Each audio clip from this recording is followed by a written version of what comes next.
Halo sahabat, jika ini pertama kalinya Anda di sini, saya mengundang Anda untuk bergabung dengan channel ini dengan menekan tombol subscribe. Di sini, kita menggali nubuatan Alkitab dengan serius untuk menemukan kebenaran yang memberi kita pegangan di masa yang tidak pasti. Seperti topik kita kali ini, saat dunia mendekati masa terkelamnya, kemana kita harus pergi?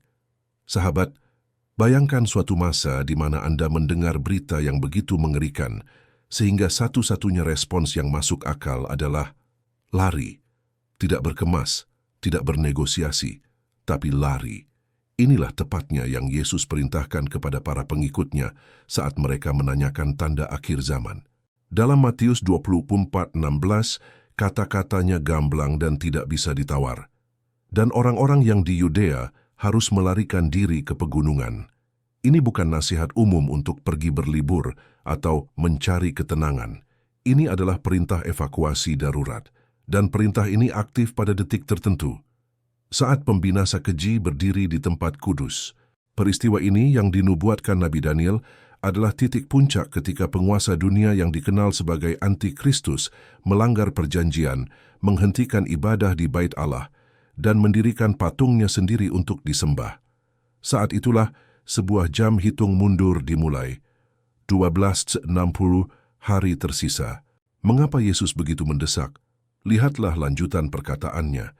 Siapa yang ada di atas sotoh, janganlah ia turun untuk mengambil barang-barang dari rumahnya, dan siapa yang ada di ladang, janganlah ia kembali untuk mengambil pakaiannya. Bayangkan Anda di atap rumah. Yesus berkata, jangan turun, langsung lari melalui tangga darurat, atau Anda sedang bekerja di ladang. Jangan pulang ke rumah untuk mengambil dompet atau ponsel, larilah sekarang. Kedengarannya ekstrim, bukan? Tapi Yesus tahu apa yang akan terjadi selanjutnya. Sebuah penindasan yang begitu kejam, hingga ia berkata, seandainya waktu itu tidak dipersingkat, maka dari segala yang hidup tidak akan ada yang selamat. Lalu, mengapa pegunungan?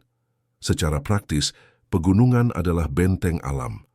Medannya sulit, menyediakan persembunyian, dan memisahkan Anda dari pusat populasi dan infrastruktur yang akan menjadi alat kendali sang penguasa baru. Ini adalah zona aman pertama yang Yesus tunjuk, melarikan diri secara fisik dari sistem yang akan membelenggu. Tapi, apa yang terjadi di kota-kota dan sistem itu sehingga membuatnya begitu berbahaya? Inilah yang membuat perintah lari itu bukan hanya bijak, tetapi satu-satunya pilihan. Jadi, jika kota-kota dan sistem dunia akan menjadi perangkap yang mengerikan di bawah kendali total antikristus, lantas kemana kita harus pergi? Hanya ke pegunungan terdekat? Ternyata Alkitab menunjukkan ada satu tempat persiapan khusus yang bahkan lebih spesifik. Sebuah tempat yang tidak kita temukan sendiri, tetapi yang telah disiapkan oleh Allah sendiri. Dalam kitab Wahyu, kita menemukan gambaran yang menakjubkan. Wahyu 12:6 menulis, maka perempuan itu lari ke padang gurun, di mana telah disediakan suatu tempat baginya oleh Allah, supaya ia dipelihara di sana 1260 hari. Mari kita renungkan kalimat itu sejenak. Perempuan itu seringkali dimengerti sebagai lambang umat Allah yang setia, Israel rohani, lari ke padang gurun. Tapi ini bukan sembarang tempat gersang yang dipilih secara kebetulan. Ini adalah sebuah tempat yang telah disediakan. Kata disediakan ini sangat penting. Ia berbicara tentang perencanaan, pemeliharaan, dan kedaulatan ilahi jauh sebelum krisis itu terjadi. Allah tidak hanya berkata, pergilah ke gurun dan berharaplah yang terbaik. Dia berkata, aku sudah menyiapkan sebuah tempat di gurun, lengkap dengan segala yang kamu butuhkan untuk bertahan. Dan perhatikan jangka waktunya, 1260 hari. Persis 3,5 tahun. Ini bukan kebetulan. Ini adalah setengah dari 7 tahun masa kesengsaraan, periode yang sama dengan masa-masa dan setengah masa dalam nubuatan Daniel. Ini berarti tempat persiapan ini dirancang untuk memelihara umat Allah selama seluruh periode penganiayaan paling hebat. Bagaimana mereka sampai ke sana? Ayat 14 memberikan gambaran yang indah dan penuh kuasa.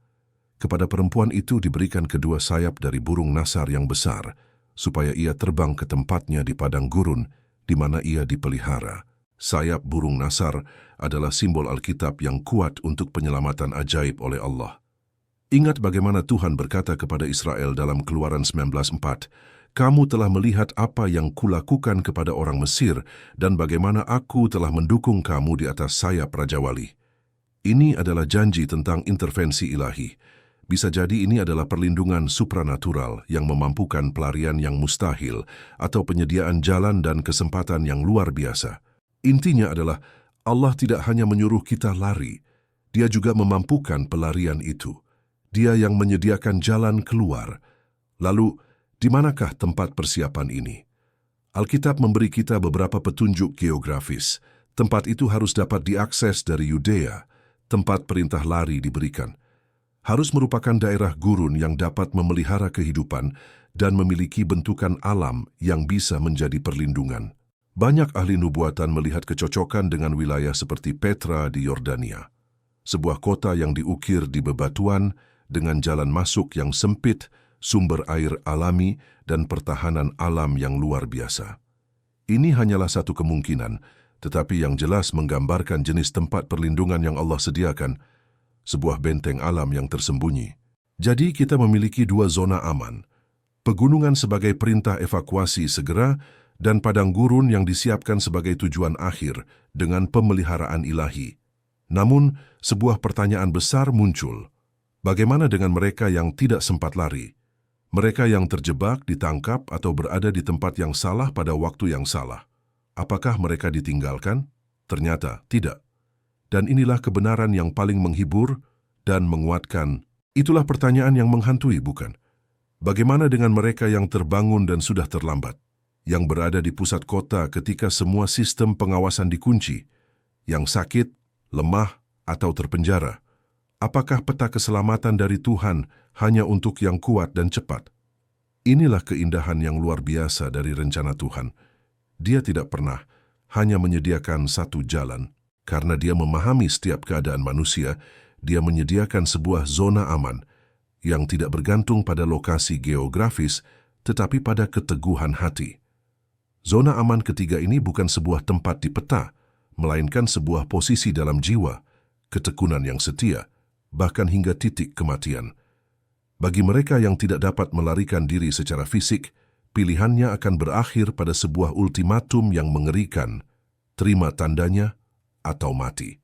Sistem antikristus tidak meninggalkan ruang untuk netralitas. Wahyu 13:15-17 menggambarkannya dengan jelas. Siapapun yang menolak menyembah patung itu akan dibunuh dan tidak ada seorang pun yang dapat membeli atau menjual tanpa tanda itu. Lalu, apa yang terjadi pada orang-orang percaya yang tertangkap dalam jebakan ini? Apakah mereka kalah? Sama sekali tidak. Kitab suci justru menyebut mereka berbahagia. Wahyu 14:13 menulis, "Dan aku mendengar suara dari sorga berkata, tuliskan, berbahagialah orang-orang mati yang mati dalam Tuhan sejak sekarang ini. Sungguh, kata Roh, supaya mereka boleh beristirahat dari jerih lelah mereka, karena segala perbuatan mereka menyertai mereka." Perhatikan kata kuncinya, berbahagialah. Dalam mata dunia, mereka adalah korban. Dalam mata Tuhan, mereka adalah pemenang. Kemenangan mereka tidak diukur dengan kelangsungan hidup fisik, tetapi dengan kesetiaan yang tidak tergoyahkan. Mereka mengalahkan si jahat bukan dengan pedang atau strategi pelarian, tetapi dengan darah anak domba dan oleh kata kesaksian mereka. Dan mereka tidak mengasihi nyawa mereka sampai mati. Wahyu 12:11. Zona aman ketiga ini adalah keamanan rohani yang mutlak. Ini adalah keyakinan bahwa meskipun tubuh dapat dihancurkan, jiwa yang tetap setia itu aman selamanya dalam genggaman Tuhan. Ini adalah benteng batin yang tidak dapat ditembus oleh ancaman, siksaan atau bahkan maut sekalipun. Seorang martir yang berkata tidak kepada tanda itu, pada hakikatnya sedang melarikan diri ke dalam tangan kasih Bapa, pelarian terakhir dan paling pasti. Jadi sekarang kita melihat gambaran lengkap yang disediakan Tuhan. Keselamatan fisik, pelarian, bagi yang dapat dan harus lari ke pegunungan menuju tempat persiapan. Pemeliharaan ajaib persembunyian. Bagi yang mencapai tempat yang disiapkan, dipelihara secara ilahi di padang gurun. Kemenangan rohani, ketekunan. Bagi yang terjebak, diberi kekuatan untuk setia, mengubah kematian fisik menjadi pintu gerbang menuju kemuliaan. Setiap jalur mengarah pada keselamatan. Tidak seorang pun yang setia akan ditinggalkan. Tetapi ini menimbulkan pertanyaan mendasar. Dapatkah kita benar-benar percaya bahwa Tuhan akan memampukan semua ini? Apakah Dia memiliki rekam jejak untuk intervensi seperti ini? Untuk menjawabnya, kita perlu melihat ke belakang, melihat bagaimana Tuhan bertindak sepanjang sejarah. Ketika kita mendengar perintah untuk lari ke pegunungan atau janji tentang padang gurun yang disiapkan, mungkin terdengar seperti konsep yang jauh dan abstrak. Tetapi inilah yang harus kita pahami dengan baik. Allah yang memberi perintah ini bukanlah Allah yang baru pertama kali bertindak. Dia memiliki pola, sebuah rekam jejak yang konsisten sepanjang sejarah. Dan polanya selalu sama. Di tengah situasi yang mustahil, Dia menyediakan jalan keluar yang ajaib. Mari kita lihat beberapa buktinya, karena sejarah adalah guru kita yang terbaik. Pola pertama, laut terbelah, Keluaran 14.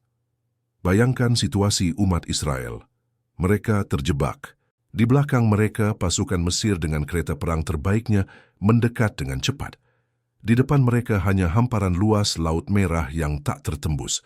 Tidak ada jalan keluar secara manusiawi. Lalu, apa yang Tuhan perintahkan? Bukan untuk berperang atau menyerah. Musa diperintahkan untuk mengulurkan tongkatnya, dan Tuhan sendiri yang membelah laut, menciptakan sebuah jalan pelarian di tengah-tengah kehancuran. Perhatikan polanya. 1. Situasi mustahil. 2. Ketaatan pada perintah spesifik Tuhan. 3. Intervensi ilahi yang menciptakan jalan di mana tidak ada jalan. Pola kedua, makanan di padang gurun. 1 Raja-Raja 17. Nabi Elia dikejar-kejar oleh Ratu Isabel yang ingin membunuhnya. Tuhan menyuruhnya bersembunyi di tepi sungai Kerit di padang gurun. Lalu Tuhan berkata, "Aku telah memerintahkan burung-burung gagak untuk memberi makan engkau di sana." Elia taat dan pergi. Dan benar burung-burung gagak membawakan roti dan daging setiap pagi dan petang. Sekali lagi polanya. 1. Ancaman kematian. 2. Ketaatan pergi ke tempat yang ditentukan. 3. Pemeliharaan ajaib melalui cara yang tidak terduga. Apa hubungannya dengan kita sekarang? Allah yang sama, pola yang sama. Ketika Yesus berkata, "Larilah ke pegunungan," itu adalah perintah spesifik seperti "ulurkan tongkatmu" atau "pergilah ke sungai Kerit." Janji tentang padang gurun yang disiapkan adalah janji pemeliharaan ajaib seperti "burung gagak akan memberi makanmu" atau "aku akan membelah laut." Intinya adalah ini. Allah tidak pernah memerintahkan kita untuk melakukan hal yang mustahil tanpa juga menyediakan kuasanya untuk melakukannya. Ketaatan kita membuka jalan bagi intervensinya. Pelarian pada masa kesengsaraan bukanlah tentang kemampuan survival kita, tetapi tentang ketaatan untuk mengikuti petunjuknya dan percaya bahwa Dia akan melengkapi sisinya. Jadi, ketika kita membayangkan masa itu, kita tidak perlu membayangkannya dengan ketakutan yang lumpuh. Kita dapat membayangkannya dengan keyakinan yang tenang melihat pola Sang Penyelamat. Dia yang membelah air, yang menyuruh burung membawa makanan, yang memberikan sayap Raja Wali. Dialah yang telah menyiapkan tempat persembunyian dan akan memberi kekuatan untuk setia. Namun ini membawa kita pada pertanyaan praktis yang tajam. Mengapa kita harus begitu yakin bahwa tidak ada pilihan lain? Mengapa tidak bisa sekadar berkumpul rendah atau berpura-pura ikut sistem? Mengapa hanya ada 3 zona aman ini? Alasannya mengerikan sekaligus menjelaskan segalanya. Karena sistem yang akan datang bukanlah sekadar pemerintahan yang otoriter. Ia adalah sebuah kultus global yang menuntut penyembahan total, dan ia memiliki cara untuk menutup semua celah. Pola Tuhan meyakinkan kita bahwa Dia akan bertindak. Namun, untuk memahami mengapa tindakannya harus berupa perintah untuk lari atau bertahan sampai mati, kita harus melihat dengan jelas apa yang kita hadapi. Ini bukan sekadar krisis politik atau ekonomi biasa. Ini adalah sebuah sistem kendali yang dirancang untuk menutup setiap celah, menyisakan tidak ada ruang netral. Kitab Wahyu menggambarkannya dengan gamblang. Sistem antikristus memiliki 3 lingkup kendali yang membuat kompromi atau ikut mengalir saja menjadi mustahil. 1. Kendali ekonomi total, Wahyu 13:17. Sistem ini tidak membiarkan ruang gerak, dan ia menyebabkan sehingga kepada semua orang, kecil atau besar, kaya atau miskin, merdeka atau hamba, diberi tanda pada tangan kanannya atau pada dahinya, dan tidak seorang pun yang dapat membeli atau menjual selain daripada mereka yang memakai tanda itu. Perhatikan kata-katanya, semua orang. Tidak ada pengecualian berdasarkan status. Tanpa tanda itu, Anda secara fungsional menjadi orang buangan, tidak bisa membeli makanan, obat-obatan, bahan bakar, atau membayar tempat tinggal. Ini adalah alat pemisah yang sempurna dan kejam. 2. Kendali agama, kultus paksa, Wahyu 13:4-19. Ini lebih dari sekadar aturan ekonomi. Ini adalah tuntutan penyembahan. Sistem itu akan membuat sebuah patung atau citra dan memberikan nyawa kepadanya sehingga ia dapat berbicara. Dan dekritnya mutlak. Dan kepadanya diberikan kuasa untuk memberikan nyawa kepada patung binatang itu sehingga patung binatang itu berbicara juga dan bertindak begitu rupa sehingga semua orang yang tidak menyembah patung binatang itu dibunuh. Pilihannya biner, sujud dan hidup atau tegak dan mati. Tidak ada opsi ketiga untuk hormat tanpa menyembah. 3. Jangkauan global, Wahyu 13:7-8. Ini bukan rezim regional. Dan kepadanya diberikan kuasa atas setiap suku dan umat dan bahasa dan bangsa. Dan semua orang yang diam di atas bumi akan menyembahnya, yaitu setiap orang yang namanya tidak tertulis di dalam kitab kehidupan Anak Domba. Otoritasnya universal. Tidak ada negara pelarian, tidak ada suaka politik. Seluruh bumi berada di bawah pengaruhnya. Inilah mengapa zona amannya sangat spesifik dan terbatas. Pegunungan N Padang Gurun adalah tempat untuk keluar secara fisik dari sistem. Ini adalah tindakan menolak untuk bermain di dalam aturannya sama sekali. Ketekunan hingga mati adalah cara untuk keluar secara rohani dari sistem, menolak untuk tunduk meskipun tubuh terjebak di dalamnya. Tidak ada zona aman keempat, tidak ada hidup tenang di pinggiran kota, pura-pura ikut tanda, atau komunitas bawah tanah yang bisa bertahan dengan barter. Sistem ini dirancang untuk mendeteksi dan melibas setiap bentuk ketidakpatuhan. Penerimaan tanda itu bukanlah kompromi administratif. Itu adalah tindakan penyembahan yang menentukan nasib kekal. Wahyu 14:9-11 memberikan peringatan paling serius dalam Alkitab. Siapa yang menyembah binatang dan patungnya serta menerima tandanya akan meminum anggur murka Allah dan disiksa dengan api dan belerang di depan mata malaikat-malaikat kudus dan di depan mata Anak Domba. Dan mereka tidak berhenti-henti disiksa siang dan malam. Menerima tanda itu adalah keputusan final yang mengunci seseorang dalam pemberontakan terhadap Allah. Oleh karena itu, perintah Yesus untuk lari bukanlah reaksi berlebihan. Itu adalah satu-satunya respons logis terhadap sebuah sistem yang menjadikan seluruh dunia sebagai penjara terbuka, di mana satu-satunya cara untuk bebas adalah dengan melarikan diri dari temboknya, atau menolak untuk tunduk meskipun dihancurkan olehnya. Lalu apa gunanya semua ini?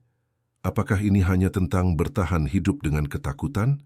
Atau tentang sekadar menyembunyikan diri selama 3,5 tahun? Sama sekali tidak. Padang gurun dalam rencana Tuhan bukanlah tujuan akhir.